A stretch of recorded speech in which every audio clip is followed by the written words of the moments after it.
again, I was really torn on this one. I started, enraged one way and then happy another and then crying in another. We talked about this. And it's funny because I would come in here in your office and I'd be like freaking out one day. You'd be like, Jesus Christ, it's the worst thing. And then it was like, oh my God, this is so awesome. And I'm thinking, ooh, I can't wait to this. I know.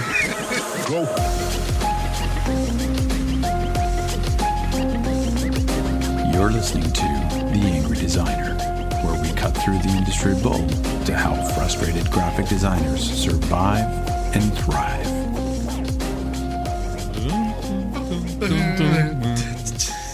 Dun, dun, dun, dun. Let it snow, let it snow, let it. Wow, eh? Oh boy, that's some. You didn't tune into the wrong podcast. Yeah, right. This is not the Christmas podcast. It's jazz, Christmas jazz with Moss and Sean. Here, I'm gonna have a little bit more of this. God, just give me a little serious? bit, just a little bit. Okay, oh, dude, this is hard to pour. I can't pour Stop. these. And I'm making. Look at this. I'm making a mess all over the all place. right, God. whatever. Jeez. All right. Okay. Weather. Okay, buddy. Okay. Well, hey, how you doing? Pretty good. I mean, hey, Merry Christmas, Sean. Merry Christmas, Moss. Merry Christmas. Merry Christmas. It really does feel like Christmas. I mean, again, we're so close. Yep. And it's beautiful outside, and it's just such a nice time of year, and it's also a really miserable time of year. It's true. Yes, Holy it's shit. absolutely. Oh, It's dude. also the time of year where guys like you and I get confused with Santa a lot. Oh my God, right? I don't even. Oh no. Oh, dude. I'm sorry. Just for everybody here, my little girl thinks Sean is Santa. For the record, she came to visit me at the studio the other day. She literally walked right past me, went straight to Sean. He turns around, he looks at her, he smiles and is like, ho, ho, ho. Hello, Rosie. And she's like, hi, Santa. Oh my God, dude, that's so amazing. funny. Oh, wow, that's a compliment. Yeah, It's a totally. compliment. I take it. For some, or by some, that could be a compliment. Other people might think it's not, but I'm glad you're pretty lighthearted about this. Yeah, I totally. What can I say? I mean, I'm the jolly fat man. I mean, Could be worse things. could It be worse. This things, is true. right? It is exactly true. But damn, dude, everything is literally like. I mean, I took out the little guy yesterday to find it, and everything's picked over. And I mean, we still got a little bit of time over. Like it's nuts. But there's supply chain issues for things too. Yeah, right? I've heard this as well. Yeah, if you don't find something, you probably won't get it. You probably won't get it. But it's insane. Like the mall, everybody's trying. Holy, Nobody's not. trying. Yeah. Wow, I like the mall's impossible. Parking lots like to the edge. Oh, God. It's insane, dude. Oh God, I haven't done any of my shopping. Oh no, good luck with that. You know what you're gonna get for Christmas? Yeah. Divorce papers. Oh God. Oh, she's gonna hold 2 presents for you, and based on what she unwraps that you give her, you're gonna see what you're gonna get for her. Oh shit. Oh geez, can I live here? Yeah, right. Yeah. I'll find you some spot here, buddy. But it's a busy time. It's a busy time, and it's a crazy time, and people. We went through this last year, right? Like with Christmas, it's a happy time, it's a miserable time, it's tough. Like last year's podcast at this time, we did a Christmas podcast last year, and it was literally about the brand of Christmas, right? Yeah. And I don't think that like we took it lightly, and we just talked, based about opinions, right? That like literally Christmas is bigger than just the religious holiday. And I mean, again, so I'm a good Catholic boy, right? If that's kind of an oxymoron, but the reality is, of course, I grew up with the whole religious side, but at the same time, I didn't tie that to Christmas per se. Like really, it's almost like they've been separated, right? And last year's podcast was about the brand of Christmas, and how it's like it's not just about religion, and people need to just relax and enjoy and find the magic in it, because it is now evolved into something bigger. So this year's podcast was we reviewed this a little bit, and I would have loved to have gone into that, but we dug a little deeper. And with every brand, right, there's a lot more history, right? And then digging through this, dude, I was getting angry at some points. I mean, I went through. Did this really change you? I went through so many different, like, what? I hate this. To, oh, I love this. To like, damn, retailers. To, oh, thank God, retailers. Like, I had so many mixed emotions, right? Oh, like, wow. So, and that's where I was just like, and it has taken me days to kind of try to piece and cobble this together, right? Into something that people might actually want to listen to that is kind of relevant to what we do, right? And the reality is, the brand of Christmas, this hasn't been an overnight thing. No. This has been in the works for thousands of years. Thousands. Okay. No. And I mean thousands. Like, holy shit. And it's not just about one religion. That's the funny thing. Everybody's like, oh, Christmas is obviously about Christian. Catholic. It is so not. Yeah. And that's the crazy part, right? And people keep overlooking this. And this is where it's like how can it be a religious holiday if, one day you're, being thankful that, little baby Jesus born, and the next day you're literally stepping over people for Boxing Day sales and drawing blood and smashing their heads in the ground. Yes. Like, not so religious, is it? No. So it's just like, never understood that. Yeah. And so this is where it's like, wow, like retailers have totally, I mean, they've been using Christmas for decades. Yeah. Like past decades, hundreds of years, centuries now. Yes. Right. Yes. And it's gone past this, like, right. So this is where it was like, the big argument, of course, is, would Christmas be Christmas without the whole commercialization part of this, right? And that's where it's like, oh, how commercialization has hijacked Christmas. And this is why it's like, I was like a love-hate thing. I wasn't sure how happy of this I was and how pissed I was about this. Because reading it, I'm just like, those fuckers. Yeah. Like, you took something and look what you've done to it. Look what you've done to it. Exactly. But I was being naive in the sense that I was only, thinking of it from, how I was raised as, a Catholic, and I would go to church on Christmas Eve because that's what we would do. Yep. But, the magic of Christmas, sadly, maybe not necessarily tied to that as closely as we think. Interesting. Yeah, it's kind of scary. It seems as though the crucial shift basically happened between, the religion and then, what we know now as the brand was when it became more of a domestic occasion, right? So it wasn't just a religious. It was a little bit more domesticated, and there was like a confluence of all these different religions and traditions and events and commercialism. Like retailers had such a huge part. So we think of Christmas as being like, I would say hundreds and hundreds of years old. Yeah. The Christmas that we know, though, really is not even 100 years old, which is and that's the hard part to believe, right? Shit. You watch stuff on TV and this and that, and you're like, well, they've been doing this for centuries on top of centuries, and it's so not. Really? Right? So, and again, this goes back to that whole, a brand and what it takes to develop a brand. Right. And Christmas has been in the works for like thousands of years, and people don't get this. So you're talking like in the 40s and things like that, like 1940s. Christmas was still no. I'm serious. Like, was it? That's not even a century ago. No, I know, right? But it was like that though, right? Like, I just thought Christmas kind of turned into. So it's like, there's been so many aspects of Christmas over the centuries and centuries and centuries, and so many stories and different stories and how they all came together, right? And again, and I think that's been the confusing part for everybody, is trying to piece it all together. So it's like, what we have now literally is an amalgamation of so many different things, different religions, and again, the retailers had a huge part to do with this, which is where it was like initially, it's kind of like hating on all of this, to be honest. So it really, Christmas as we know it, in all fairness, really kind of started mid-1800s. Mid-1800s. But the funny thing is, there's a whole bunch of things that brought the brand together around that time, right? Basically, Christmas entered America and started hitting big cities like New York and Boston, right? And they started trying to figure out ways on how to make this, festive season a gift-giving season.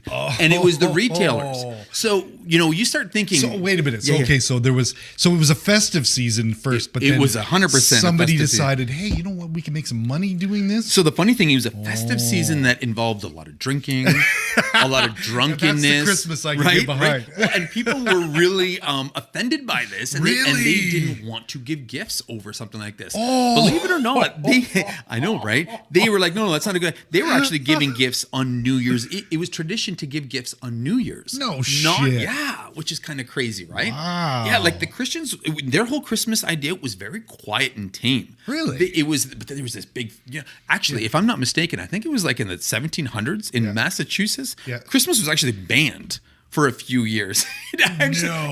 Because these festivals got so out of hand that they would literally fine you for celebrating Christmas.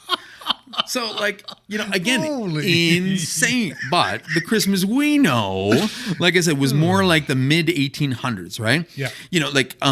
So again, gifts were exchanged. They were not at Christmas, but at New Year's, right? And then what would happen is department stores would start dressing up their window displays and combining their products with these whimsical, festive scenes, right? And they would do these really cool things, like they would bring the outside inside, right? They would put up these little trees, fake snow. It was just mind-blowing, Sean. Wow. But the reality is they caught on. They figured, hey, there's a way to capitalize on this. How do we do this? Right. So they started doing that, and then they started dressing up their displays. And then one store would try to outdo the other store, right? There was, and then like all these other ideas started happening, right? Like there's a giant store called Selfridges, which I think is still around in the UK, right? And the founder invented the concept of frenzied shopping. Oh my God. And this was way back then, right? Coining that whole Christmas countdown idea.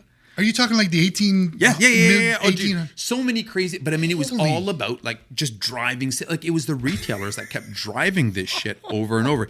Even Macy's. So the Macy's Thanksgiving parade. Yes. Okay. Well. Okay. So So that technically is to start the holiday season. Right. They do that because who's at the end of the Macy's parade? Santa. Right. Yes. And most Americans know Santa from that damn parade. No. That's when right? he was. That's how it all started, right? Come on. So it's like, again, it's all like this whole retail cycle, right? And then, of course, then they tried to personify it and make characters. And literally, it's grown and grown and grown to what it is today. Yeah. Right. So again, huge. it's easy to hate on the commercialism because what we see now is a lot of the bullshit. Yes. Right? Yeah. And then, you turn on your TV and Hallmark has yet another horrible, stupid Christmas movie about, she has left the big city job back to her home in small little town B to help her mom's baking shop when she runs into her high school love. Oh, yeah. And they just happened to reconnect. And, fuck. They broke off because of a bad fight, and now they've reconnected over apple pie. like, of course it's easy to hate on this shit when Hallmark is making like the 45 days of horrible Christmas movies. They're not even B-rated movies. They're dude. terrible. Those movies are just awful. Oh Jeez. my God. But it's true. It's so it's easy to get a big hate on, and then when you start kind of going through all this, again, I was really torn on this one. I started, enraged one way, and then happy another, and then crying at another. We talked about this, and it's funny because I would come in here in your office, and I'd be like freaking out one day. You'd be like, Jesus Christ, it's the worst thing. And then it was like, oh my God, this is so awesome. And I'm thinking, woo, I can't wait to this. I know. I think I've been menstruating, to be honest. Because I'm all like emotional, and the holidays really got to me for some reason. It really brings out that kind of in all of us, though, right? So with all this said, I figured the best thing to do is let's put all this shit together because again, a brand takes there's a lot of things that are involved in making a brand, right? This is true. I think what we do is I decided to make this all about origin stories. Origin stories. Right? Those are the best stories. Everybody loves origin stories. Totally. This is like the best superhero stories are the origin ones, yes, right? So exactly. I'm going to start. What I did is I picked out some really high level stuff, and actually I figured this is a good way to actually start piecing together how the whole brand came together. Yeah. And people can see for themselves, when things were commercialized and when they weren't. Yeah. For example, Sean, the Christmas tree. The Christmas tree. Now, this was invented in 1950. Oh, of right? course it was, right? So the Christmas tree. Okay, so many different parts about this, right? So the Christmas tree might actually be one of the oldest parts of the whole Christmas tradition. Oh my right? God. Are you serious? Starts the use of evergreen trees, wreaths, garlands, blah, blah, blah, used to symbolize eternal life. Okay. And this was a custom, none of the Christians. This was Egyptians, Chinese, Hebrews. Okay. Jesus. So, and then tree worship, okay, was common amongst the pagan Europeans. So this shit goes back to like pre-Roman era. Okay. You got Egyptian in there. That's like, right. That's ancient. So that's like the evergreen, okay? That's the evergreen part. Now, the modern tree as we know it, okay, actually started coming out in Western Germany, okay? So what happened, and this is where things are just totally fucking mind-blowing, okay? So the modern tree as we know it was a prop, okay, used in a German medieval play about Adam and Eve. Okay, so Adam and Eve had this prop in it because this is what was popular back then. They would do these giant props in these plays, right? And the prop was the paradise tree. The paradise tree. The forbidden, right? Yeah, right? Because it was the Adam and Eve story, right? Okay? Okay. So then this was a really popular play back then, and Adam and Eve were a really big thing back then, right? So then what happened is the Germans would actually set up this paradise tree in their homes to celebrate not Christmas and not, the birth of baby Jesus, but to celebrate the religious feast day of Adam and Eve. That's where the damn tree came from. And guess what day that was?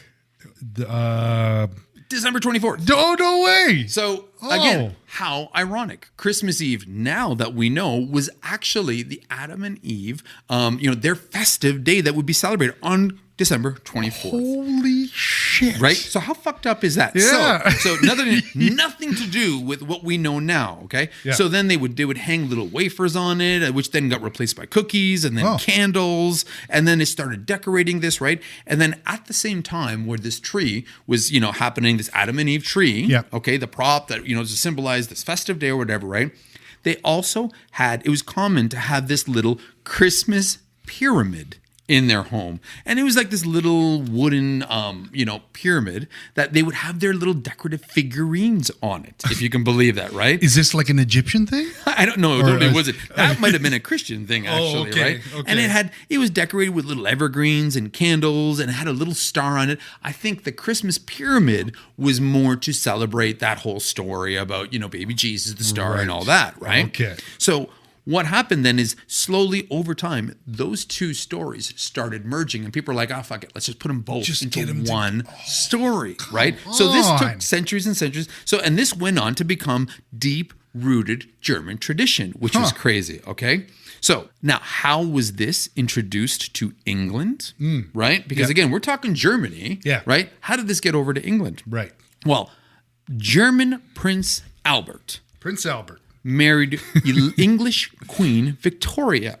Oh. Right? So German Prince Albert, English Queen Victoria. Right? And what happened is then all of a sudden came, he brought this over to the Victorian side of the world, right? Because he went over there. Right. And then all of a sudden the Victorian tree came about, the Victorian Christmas tree, where then they started decorating it with toys and gifts and candies and popcorn strings. So now it's starting to become what we know, right? Right. And then the German immigrants, brought it to America in the 1800s. So you see how this is starting to come together, right? So then, here's the twist. It becomes commercialized, okay?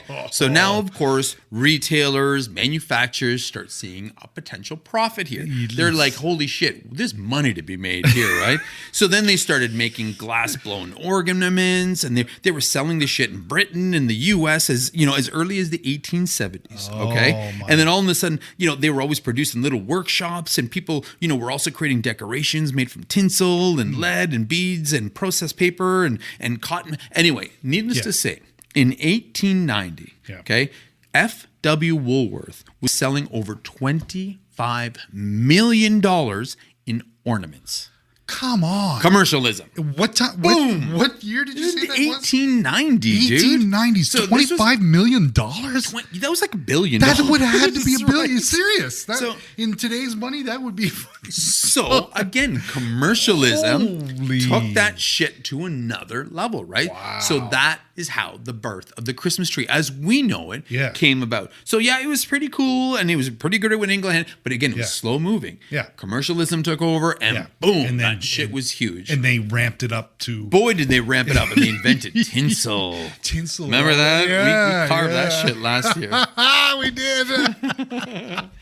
Stay away from the tinsel. Away from tinsel, damn it. So it's like everybody would always say, you'd always hear people being like, oh, well, isn't a Christmas tree a pagan ritual? And it's, well, That's what I always assumed. right? Yeah. And again, and it wasn't, I did too. Yeah. And it had a part in that way back with the evergreen side. But again, the funny story, Yeah. which starts piecing it together, was this Adam and Eve tree, Yeah. which was then celebrating their festive day on the 24th of December. Yeah. Fucked up, right? That's pretty That's pretty fucking crazy, though. bizarre. Yeah. Who even thought? But the pyramid too. Like, I know. That's who even thought so this was a thing? bizarre. Like, I know. And then you're just like, oh fuck this. Let's just combine these two. too much work to too set them much both work. up. Let's just put them together. But here we go. This is where this. Exactly, right? So this is not created. It's in the it's not. 50s, It's as not. I And that's suspected. where it's like, guys, like relax on it, right? Because there's Yeah. a lot of effort to get to this Christmas tree. right? Yeah, totally. All right. Holy. Ready? So here's Whew. the origin story of Santa. Santa. Santa. Santa.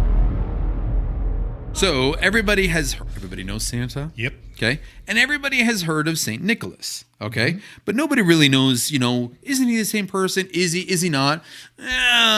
Kind of, depending on what version you're looking at. Okay. Okay. So sure enough, Saint Nicholas, started as a Turkish monk who turned into a bishop.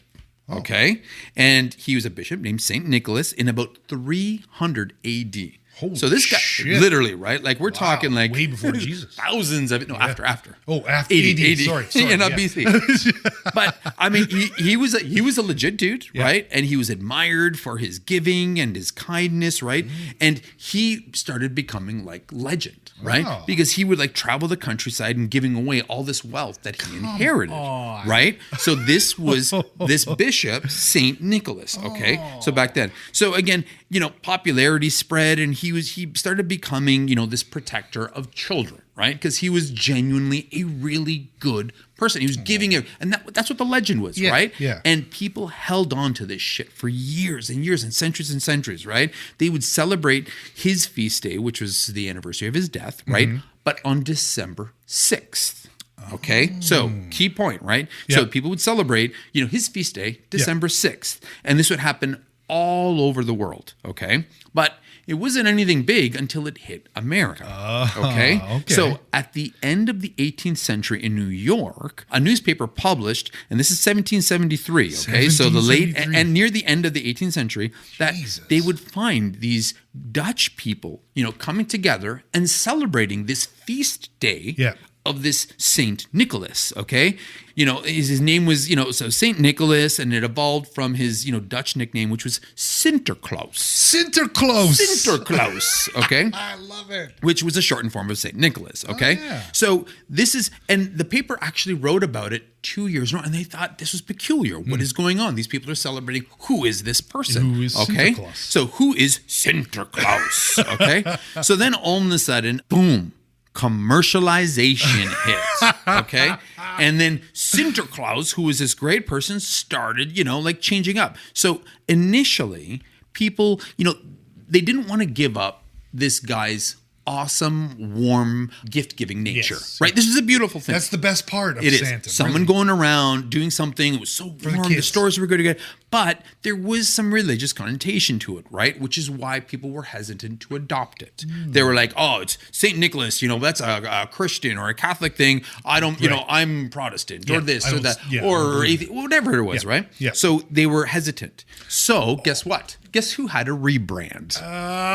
Right? The big guy. So early 1800s, okay, coincidentally enough, Okay, a whole bunch of writers, year after year after year, reimagine what Santa could be like and what he would be like to make Christmas a family celebration. And so they revived the remaking of St. Nicholas. Right. Okay, so they took the magical gift-giving nature of St. Nicholas, stripped him of any sort of religious characteristics, and then dressed him, in Santa in these big fur coats, Germanic type of, clothing, bringing gifts to everybody, right? So that's where, the St. Nicholas that we start associating with was, right? Yeah. The big Icelandic guy, that with the big long hair and the big beard. Yeah. Kind of looks like you, Sean. Not going to lie. Kind of looks like you. There Need to you get go. you a fur jacket. Now, was he called Saint Nicholas at this point still? He was still St. Nicholas or Santa Claus. Santa Claus. Okay, right. But again, all these people started writing all these things, right? They told crazy stories of this dude who's in a magical wagon who would soar from rooftop to rooftop delivering gifts. And Come on. this is where reindeer started coming into them because they would pull it, right? Yeah. They would pull this. So then finally, in 1822, okay, Clement Clark Moore brought these all together in a poem, which is what they called back then, that we now know as The Night Before Christmas. Oh, come on. See? So that's how, so here's the funny part, okay? So 1822. yeah, so he wrote The Night Before Christmas, okay? But it was inspired, he was inspired to write it on a snowy winter's day during a shopping trip in a sleigh.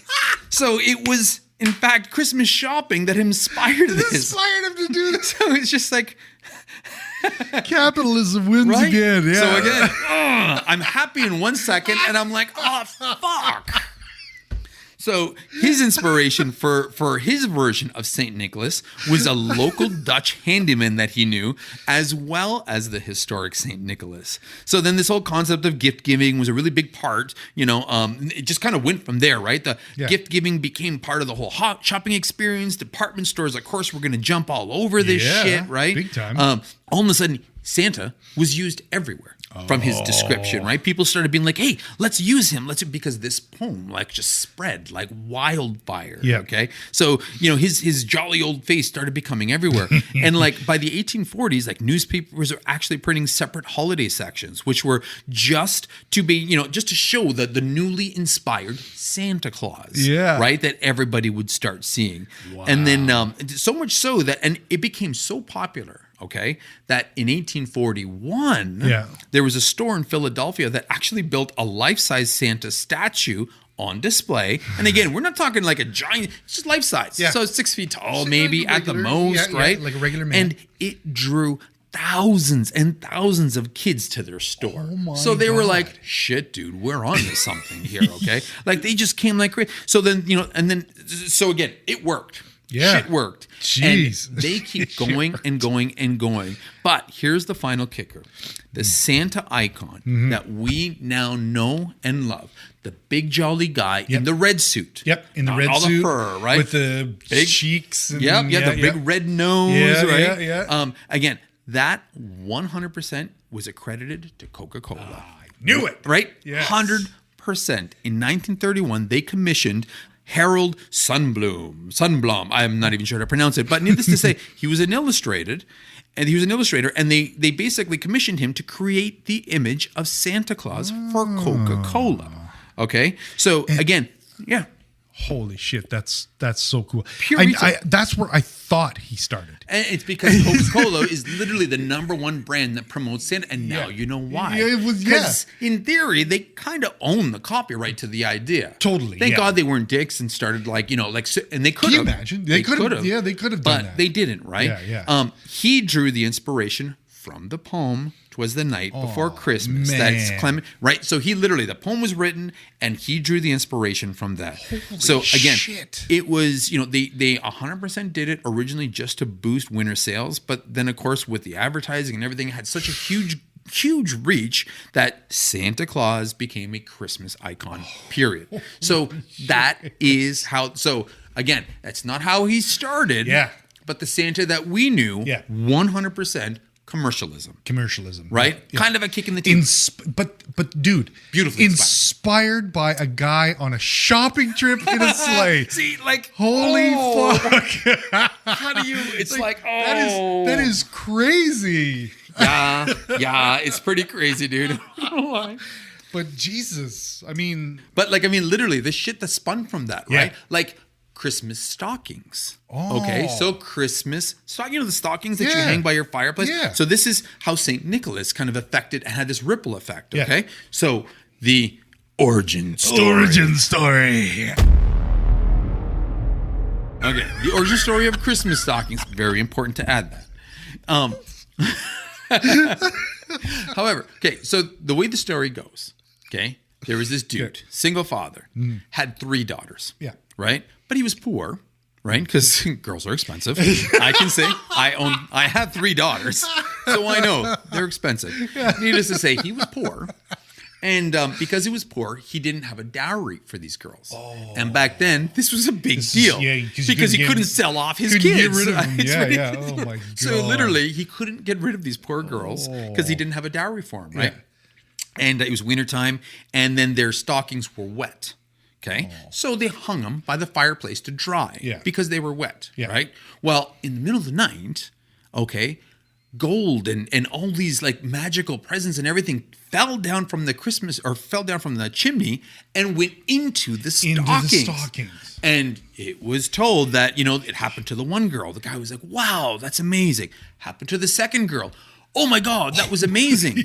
Then he decided he would wait up and see what happens with the third. Yeah. By the time the third girl got her present in her stocking, he caught him and it was Saint Nick. Absolutely. And of course, Saint Nick begged the guy, please don't tell anybody, blah, blah, blah, because of his humble nature. But sure enough, the dickhead did, and well, so be it, right? But needless to say, that's how the story of the Christmas stocking came out, right? So from that point forward, you hang this shit by the fireplace. Yeah. Now it's like, so now I'm scared too because I have 3 daughters. So if I hang them by the fireplace, does that mean I have to get rid of them? I hope not. Yeah, I don't think it works that way anymore. Okay, good. Thank God. Yeah, you're lucky. You're not selling your daughters off, exactly. Right? Oh my God. Oh God. And then I think this one is the one that was like it was like bitter and sweet. Oh no. Okay, so this one's a little bit of good and bad. So reindeers. Reindeers. Oh. So this is the origin story of reindeers. Okay. So as it goes, reindeers and Santa Claus went back to Scandinavia, right? So in Scandinavia, reindeers were work animals. They would use them, when the weather was warm to pull, or something like that, right? Yeah. And funny story. Do you know they're actually caribou? They're the same thing, apparently. What? Reindeer? Apparently they're the same thing. Caribou are the same thing. Apparently they're the same thing. Oh, Jesus. Well, what is just different name? Different I guess, anyway, or maybe where it's caught or, the differences, but they're basically the same thing. Okay. So needless to say though, okay, so they were work animals back home, in Scandinavia, okay? So it was common for people to use them to pull carts and sleighs and this and that, right? But they were work animals. Yeah. So, when Clement Clark Moore imagined this story of Santa Claus, right, he drew inspiration from a Dutch handyman. And with that, he had these reindeers help him out, right?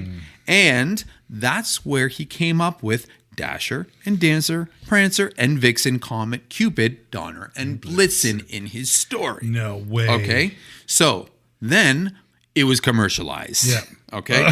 Then retailers got a hold of this, right? Yep. So of course, Dasher and Dancer and Prancer and Vixen, Comet and Cupid and Donner and Blitzen. But the most famous reindeer of all came from marketing efforts 100% of a department store giant. Wow. If you can believe that. Are you serious? Rudolph, so although, the first 8 reindeers were pure and had, good intentions and this and that, Rudolph actually came from the marketing department of a store. Okay, so back in 1939, a copywriter named Robert L. May worked for a giant department store called Montgomery Ward. Oh. So at that time, department stores would hand out coloring books to the kids to encourage kids to come to our store. You get a free coloring book, and hey, it's Christmas time, it's a coloring book, right? And so they assigned May to come up with a poem for a book, right? Because that's what he was. Yeah. So he created this story about a reindeer with a shiny red nose. And, this is where the good and the bad comes, right? And he drew a lot of the story from his personal childhood, of being bullied, and just, how not fitting in. Not fitting in. Right? So, because again, it's a strong bullied story, right? But of course, he overcame diversity or adversity, and he prevailed. Yes. Like the Big hero. time. So He it was had a the- good, yeah. but again, he drew it on his own. And that poor guy went through a lot of shit at that time. Like while he was writing this, I believe, he had kids, his wife died, although it wasn't, clinically proven, it seemed like he might've been depressive. So the poor dude was struggling with a lot of shit when he wrote this, right? Jesus. So it's like he wrote this story and it was a fucking huge success. Yeah, big time. Like the first year they gave away 2.5 million copies of this coloring book. Okay. So he was commissioned by this Montgomery Ward to do this, right? Yeah, yeah. Within 3 years, I think it was it exceeded over 5-6 million copies, right? And here's the poor guy who did this, and so this is where it's kind of sad, right? Because it's just dude, what happened? But the good part about this, and this is where it's kind of nice to kind of, follow this up, is that even though it went crazy and it was 5 million plus copies of the story and it was really popular and everybody loved it, Montgomery Ward actually gave the copyright to him in 1947. Which is fucking cool, awesome. right? Holy So, and shit. again, that was like a Christmas miracle if there was one, right? Because if they were It's gold falling into your stockings, baby. Shit, you're kidding me. So that was cool, right? Yeah. So then the story goes, and this is legit, right? His brother-in-law, turned it into a song, the musical version, that then Gene Autry sang, which then topped the charts in 1949. And by 1985, there was over 150 million records were sold. Again, Rudolph, huge success. Wow. Right? And if it wasn't for this little miracle about them actually handing it over to him, because they could have done it all themselves. That's true. Right? They could have. He would have literally been almost a nobody. He would have been the guy who wrote it and that's it. But, it was huge success because of this, right? That's awesome. So it was, that was kind of good. And it was good because, again, it was a sad story that he had to go through, right? But again, the intention was right. The intention was good. Yeah. And, and he even, he went public saying that, about it helped, it helped pay off his debts. Yeah. It helped put his kids through school. And it was a story that actually meant something to him, right? But the sad and it's his triumph over bullying and stuff like that. Absolutely. That's a brilliant story. Pretty cool shit though, right? That's great. So you know what? So the reality is that story 100% commercial. It was because of Commercialized, right? Yeah. So again, we know Rudolph. We love Rudolph, right? We would never know Rudolph if somebody wasn't trying to commercialize this, right? So this is where it was is Christmas too commercial? Man, I see why you struggled right? with this, and dude. I was struggling with it, right? Because it's I don't want to sound like a capitalist pig. Yeah. But at the same time, if it wasn't commercialized, it wouldn't be what it is now. Yes. It wouldn't be as popular as it is now, right? No. And in all fairness, I get despite the whole fucking long lineups and driving everywhere and you're always stressing over the perfect gift, but you have to admit that all this commercial shit, it really does, the commercialism of Christmas really does kind of it reinforces the goodwill part. Yes. Right? But this, to backtrack, Coke could have been a dick and kept the rights to Santa and licensed that out to shit and made billions of dollars of that. Robert May could have just wallowed in obscurity with. Do you know what I mean? These are wonderful stories of giving are. Inside of capitalism. Right. Exactly. So, it is possible, right? Yeah. Of course, somebody's got to make money from this. I'm sure everybody had. But if there wasn't an effort to do this, right, then none of this would even exist. This is true. So it's kind of like that whole, the good with the bad. Yeah, right. Yeah, exactly. This is the hard thing. It's largely as we know it. The twinkling lights, the flying reindeer, dancing snowmen. This is a creation of 19th century, American capitalism. Yeah. Right. It's nothing to do with religion, right? And that's the funny thing that people need to remember, right? Don't get your knickers all tied up or whatever that saying is, right? Yeah.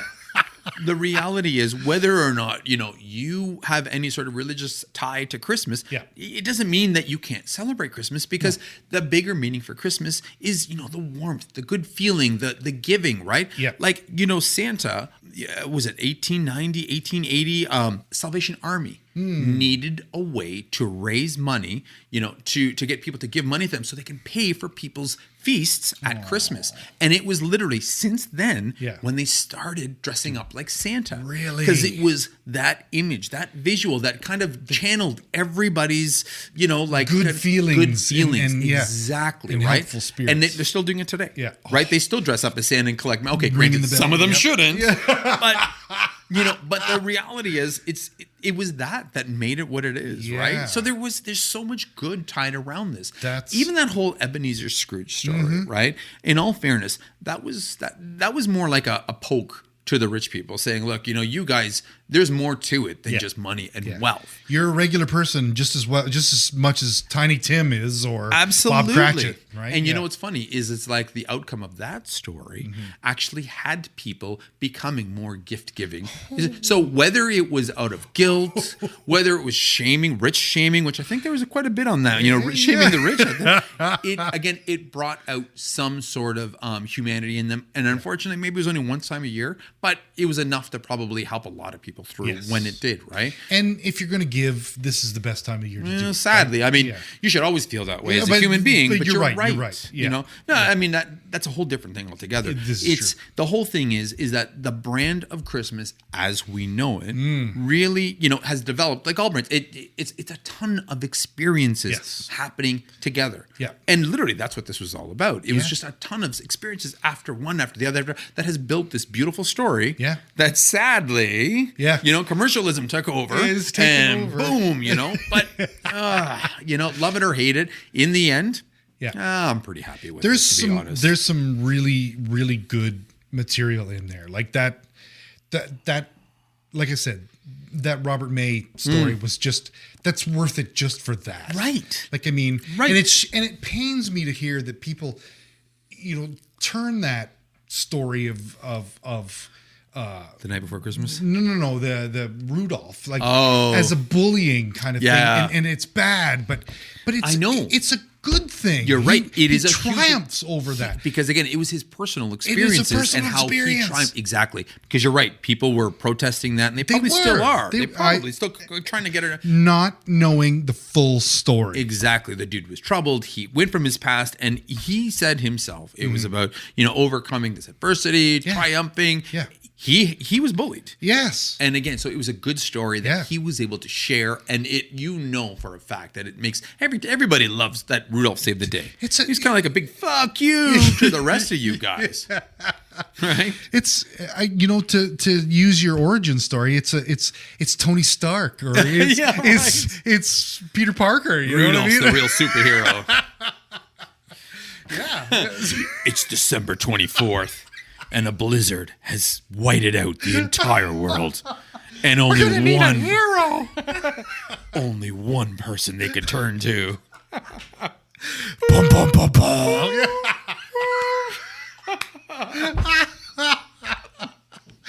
Yes, that's it. This needs to be a Marvel movie. Yeah. Oh, dude. Oh my God. I mean, love it or hate it. I'm a fan. I'm a fan of Commercial Christmas. I got stuck sometimes, like you said, at the back fucking parking lot of the mall. Yeah. And it's just like, it makes you mad. But this was awesome. Like, this was a great, cool. This is the reason why. And I would say this is the way it should have been. The way it should. The way it should be. I just hope we don't lose sight of that storyline. Agreed. You know what I mean? Like, because this is a very rich brand. It is a very rich brand, Sean. It's a very long, triumphant, rich brand that has taken a lot of work. Yes. And there's a lot of investment in it. Yeah. But Apple, eat your heart out. Yeah, right. Apple's got nothing on Christmas. Woo! That was right, great, everybody. dude. That was great. Thanks, man. So I hope everybody got something out of this. Anyway, a little bit of whatever it was, a little insight, a little bit of warmth, a little bit of hatred. Love or hate commercialism. It kind of made this what it is. So A lot of understanding. a lot of understanding. Yes, Dude, a lot of understanding. A lot of understanding. I think that goes a long way with this, right? Yeah, you're right, eh? This is true. This is so good. It's so damn cool. Oh, man. Cool, man. Well, everybody, we don't want to take up too much of your time, Yes. so go get those last minute presents. Get that stuff wrapped up. Yes. Stay up overly late, eat way too much, and drink way too much this holiday season. Yes. And by all means, high five Santa if you've got a chance to.